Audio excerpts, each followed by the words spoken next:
নমস্কার বন্ধুরা, আজকাল নতুন রেসিপি চিলি পটাটো। চলুন তাহলে দেখাই চিলি পটাটোতে আমাদের কি কি লাগছে উপকরণ। আমি এখানে আলু নিয়েছি মাঝারি সাইজের 8 পিস। এতে আমি দেব গোলমরিচ গুঁড়ো 1 চামচ, 1 চামচ কর্নফ্লাওয়ার আমি পুরো প্যাকেটটাই দেব। দেখুন আমরা কিভাবে মেখে নিচ্ছি।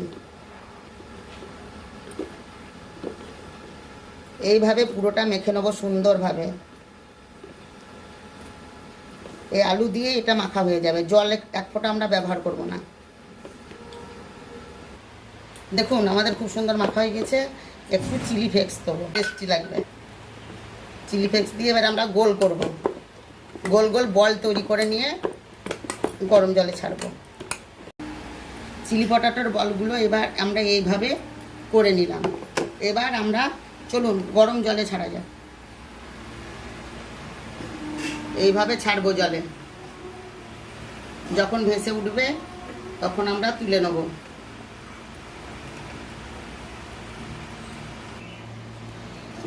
দেখুন বলগুলো আমাদের কেমন ভেসে গেছে, এবার তুলে নেব। তো এবার আমরা ঠান্ডা জলে ছাড়ছি।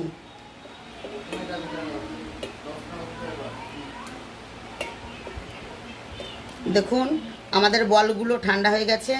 এবার আমরা তুলে নিচ্ছি বলগুলোকে। প্রথম আমরা তেলের মধ্যে দিচ্ছি আদা রসুন আর লঙ্কা পেস্ট 2 চামচ।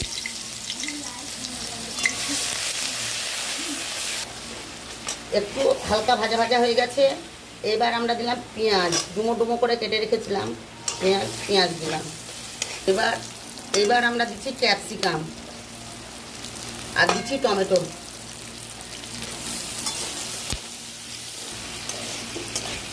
আমাদের হালকা ভাজা হয়ে গেছে, হালকা হালকা। এবার স্বাদ মতো লবণ দেব আমরা, স্বাদ মতো লবণ দিলাম।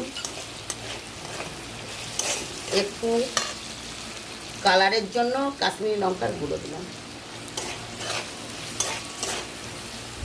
এবার আমরা নিয়েছি একটু কিষান সস আর চিলি সস, একটু সয়া সস 2 চামচ করে। এটা এর মধ্যে ঢেলে দেব। আমাদের ক্যাপসিকাম টমেটো পেঁয়াজটা সেদ্ধ হয়ে গেছে। এবার টেস্টের জন্য একটু চিনি দিচ্ছি, কর্নফ্লাওয়ার দিচ্ছি জল দিয়ে গ্রেভিটা গাঢ় হওয়ার জন্য। কর্নফ্লাওয়ার দিচ্ছি আমরা 1 চামচ কর্নফ্লাওয়ার তুলে দিয়ে দিলাম। এবার আমরা পরিমাণ মতো জল দিচ্ছি।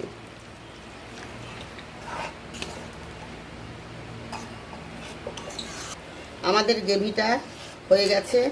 এবার বলগুলো ছাড়ব।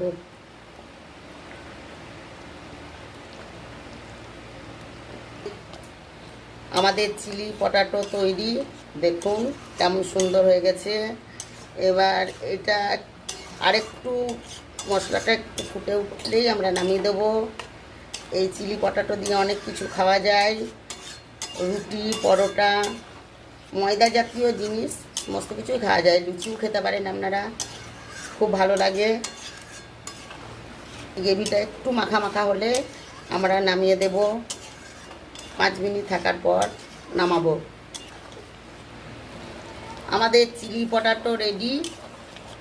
আমরা এখানে নামিয়ে নেবো, হয়ে গেছে। এবার অফ করে দেবো। আপনারা ট্রাই করবেন এইভাবে। চিলি পটাটো রেসিপিটা যদি আপনাদের ভালো লাগে তাহলে আপনারা কমেন্টে জানাবেন।